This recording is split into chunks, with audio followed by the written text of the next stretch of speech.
Hi guys, welcome to my YouTube channel. Thank you for joining me once again. To those who subscribed, who like, who comment, I appreciate it so much. And if you're new and you haven't subscribed yet, please click that subscribe button. Today we are gonna be talking, I mean my husband and I are gonna be talking about the myths of marriage. Hey guys, so hubby's joining me as we're gonna be discussing the 10 myths of marriage. I'm back. He's back. Feels good to be back, guys. Yeah. Missed you guys, I did one episode and then I was cut. Because it's my page. But now I'm back. Hopefully for good. Okay.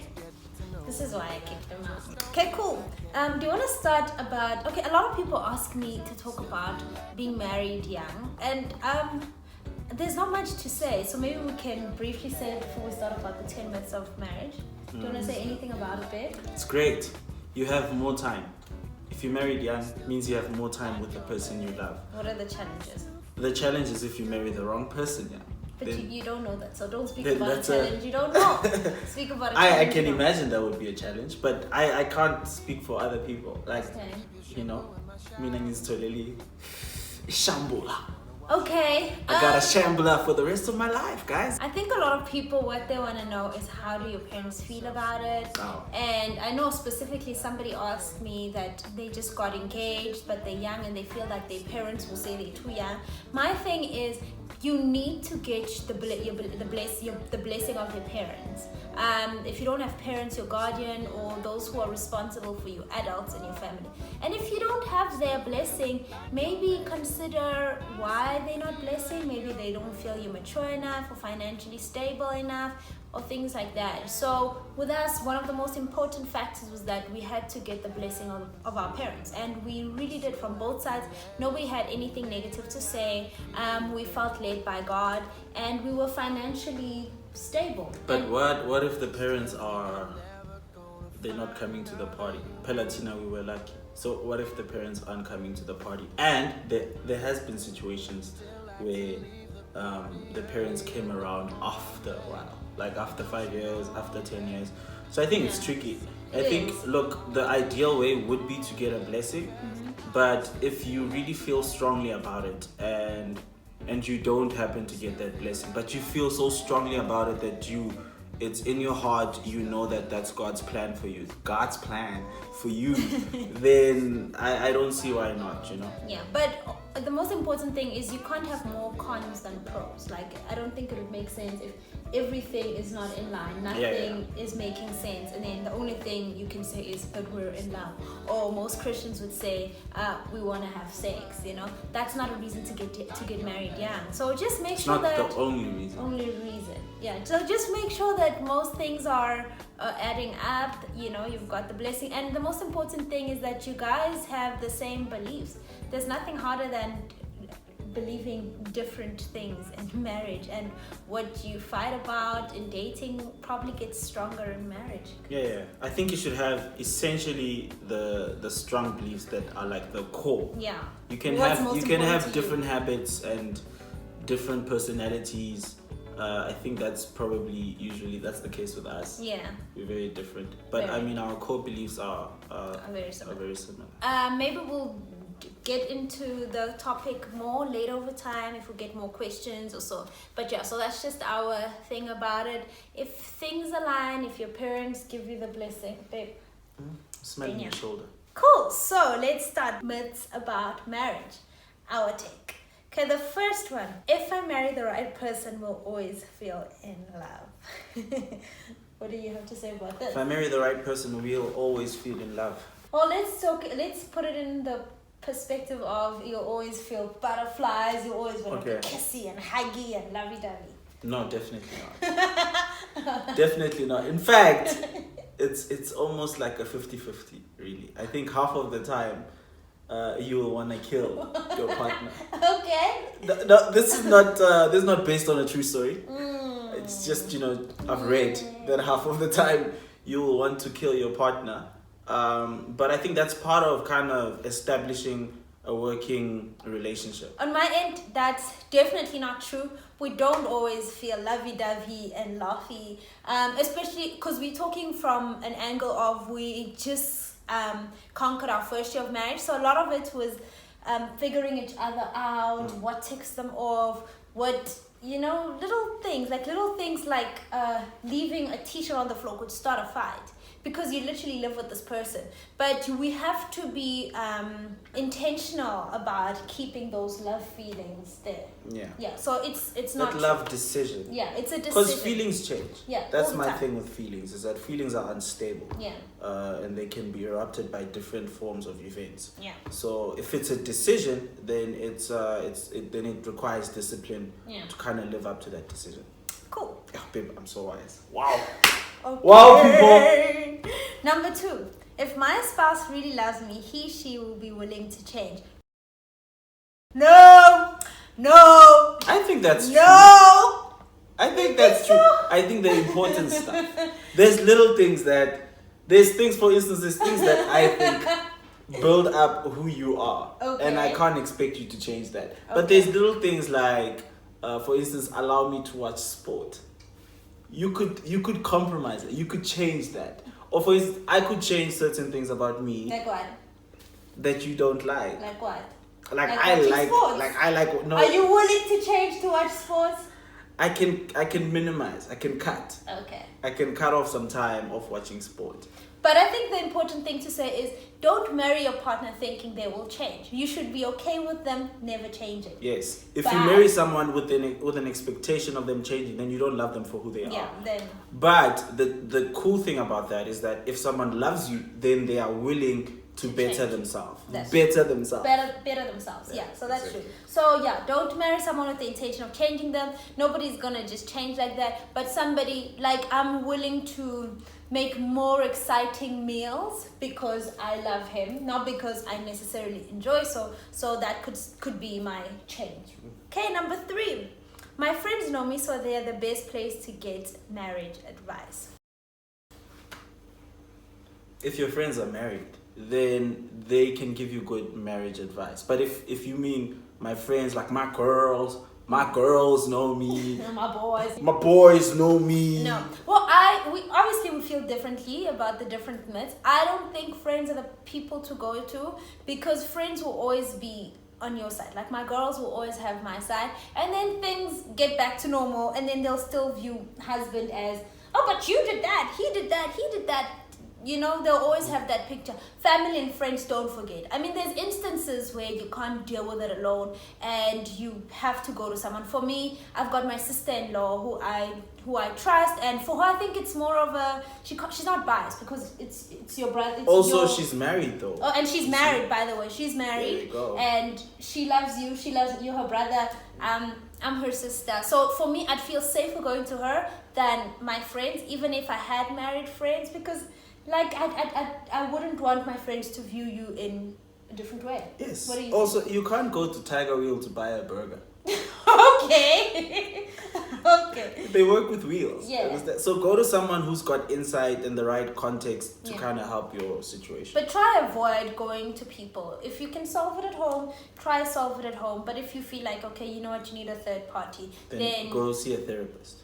Number 4, I still have a right to privacy. I don't have to tell my husband or wife anything.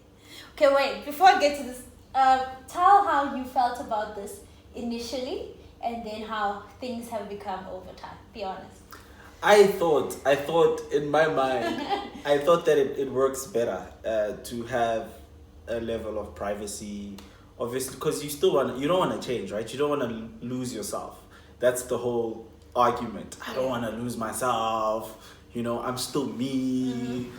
But the truth is, when you do get married, you give up, I'm still me. You know, Bible says 2 shall become 1. Mm-hmm. So you guys become one. And so privacy opens the door to division. And that's the last thing you want in a relationship. Essentially, I think you want a relationship that is built on just trust and holistic understanding of each other. Like, she needs to understand everything about me. So they can't be parts of me that I kept private. Like, for instance, no, you wouldn't understand this. This is something that I do with my boys. For instance, I don't hang out with my guys the way I'd used to, you know, because You're not in that place anymore. I'm not in that place anymore. She's holding my phone right now. Stuff like that. I don't have a password on my phone. Yeah. I don't really need one. You know, she has all my passwords to all my social medias. So guys, please. No DMs. No DMs. Privacy, like we said, it opens up a door to division. And if you create another life outside of the life you have, and it doesn't have to be something that, it's not necessarily a terrible thing. You could be creating another life of maybe another passion, but why can't you share that passion with your spouse? True. On my end, I came in with the whole thing that there's no privacy. What's mine is yours, what's yours is mine. We tell each other everything. With him, it was a little more difficult to open up, but for me, it's always been easy. I trusted quite easily, I think, over time, when we were serious. My phone never had a password. I don't believe in having privacy. We are one, as he said, the two shall become one. So if there's no privacy. There's Quoting scripture, babe. Yeah. Like, I can't have a secret stash of money or a secret account. And I know a lot of people will feel about that. Feel differently. Also, guys, you have to understand that it is something that is deeply embedded in your upbringing as well. That's true. And that's why I'm very open with my financials. Yeah. Like I said, she carries my card if she has to. I carry her card. We know exactly what's happening in each other's accounts. Yeah. But that's because I grew up in a household where that was happening. There was that kind of transparency. Same thing. So I mean, some people have their own reasons for not doing stuff. Yeah. So don't feel bad if that's not who you are. Yeah. But it's just what we believe in. Yeah, it's what works for us. Yeah, it's what works for us. So yeah, and like he said, I've got access to social media. Like if a DM pops in, I'm probably the first one to see it. You know, little things like that. But why are you getting so excited about this DM conversation? Is it because it's where we met? Huh? Yeah, we met in the DM. So you can't meet anybody else in the DM. You hit me up. You shot your shot. Oh gosh. 5. This is a tough one. My parents raised me, so my loyalty to them should be stronger than my loyalty to my spouse. Absolute nonsense. This is a myth. Because you know why? Because she struggled with this, especially when we first got married. She still felt like she was like her mom's daughter, and she is. My mom's daughter. Your mom's child, but you guys don't have that relationship anymore. She doesn't come before me. Yeah. I come before everyone. You see. Yeah. And that's. It was tough for me. It was very tough, but didn't it fix a lot of things once you gave up that safety thing? Yeah. For me, it was more of a, when you get into something new, it's still like that nest thing, that cushion thing, that but I've still got home. So over time, I had to learn that no, you don't have mommy and daddy to run to anymore. You do, because they're your parents, but my first option is my husband. I'm your mom now. Okay. And your dad. You're my everything. And your dad. You're my dad. I'm your dad. Zaddy. Okay, babe. So, and it seems like it's an obvious thing to say, obviously I'll be loyal to my husband over my parents, but it doesn't happen so naturally especially with us females, if you had a close relationship with your mom or your dad and things like that. So it was a little tricky for me, but now I don't even think twice about it. My husband comes first. Cool. Number 6. Yeah, this one, ladies. I should not have to tell my spouse what's wrong. If he or she was paying attention, they would know. Nope. That's a complete myth. Nobody is psychic and nobody has to guess what's going on. And I know I still do it too. Like sometimes I'll be mad and I'll pull the blanket harder. I'll do little silly things just to get his attention and that time he's living his best life. He's okay. Because the truth is, guys, men are different. We don't get hints. Yeah. You don't. We don't get hints. We literally don't pick up hints. A is A and B is B. For me, she could be falling apart and I look at her, I'm like, yo, most beautiful woman in the world. I don't see hints. That yesterday I forgot to put the fatuk inside the sink or wherever you want me to put I don't know that. Yeah. and then you're walking around grumpy, you're mad, you're expecting me to see my wrong and apologize, and I don't even know I've done anything wrong. Yeah. So I think it's communication, really. It's a waste of time, ladies, to be mad at your man and not tell him why you're mad. And I know us ladies, like with me, if I'm mad at him, I'll get mad because he's not, like I'll tell, even if I'll tell him, I'll be like, I'm mad at you, or like I'll show anger, and he'll ask, and I don't want to tell him because I still want to hold my right of being mad, but I don't want him to ignore me. So it's all a mind game that us women play, but it's really, really stupid. And at the end of the day, you're just wasting time holding things that the other person is just not holding. Yeah, no, I'm not even there. So he's not even there. So yeah, and obviously I think men forgive easily in terms of little things in the house, like little fights. He's the first one to get over it quickly. I want to still have I'm right in it. So yeah, what was the thing? Oh, wow, babe. So all of that, and you don't even know what you're talking about. I forgot. Amazing. Okay. Oh no. Yeah. So no one's psychic. I'm not psychic. He's not psychic. Every couple is unique, so there's not a single right way to have a good marriage.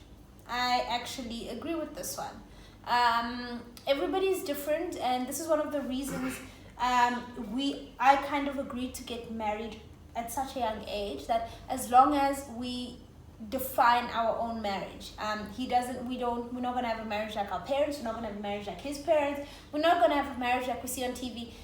The way our relationship was or is as we're dating, that's just how we'd like to keep it, but obviously just to grow in that, define our own life. If things aren't working out in my marriage, I would probably be better off with someone else.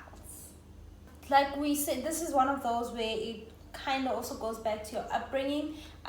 We were brought up in families that are still together, and obviously we know our parents have faced things and they've worked them out. So I think most things can actually be worked out as long as two parties are willing. As long as two people are willing. And obviously it's not cases of abuse and things like that. And the grass is green where you water it. Yeah. So yeah, obviously over time, and if you keep looking at your neighbor and like, oh, but their life's better, you don't know what's going on inside. You know, they could be going through worse, but outside they're better at fronting. So it's very important to water inside, to water your marriage, to do the important things, and to just grow together. It's hard to move a couch if you're on your own. Yeah. But two people can move a couch really easily. Yeah. So it's kind of that situation where if things aren't working out because it's only one person who's trying, then like you said, you have to find out why is the other person not trying. Yeah. And if the other person doesn't want to try, then that becomes tricky. Men's libido is higher than a woman's libido. The libido competition is up and down. Yeah. I think it's sometimes your libido is higher, sometimes mine is higher. It just really goes with where you are mentally. Yeah, what's happening. What's happening in your life, how you feeling, physicality. Yeah. Are you working out? Are you fit? Mentally also, if you drink water. Yeah, but also mentally, I mean, sometimes you're just in a bad mentally situation. drained and you're stressed and you're working really hard and you don't have time. Yeah, so we think it varies. Sometimes my libido is higher, sometimes his libido is higher. It really, really depends. Yeah. So yeah, those are the myths of marriage according to us. We're not saying that our opinions are facts, but this is based on our 1 year experience of marriage. 1.5. Oh yeah, 1.5, guys. Oh my gosh, it's incredible. Yeah, we're killing this thing. You're killing it. So yeah, we hope you enjoyed. Don't forget to drop a comment, subscribe, and like. Thank you so much, guys. Cheers, guys.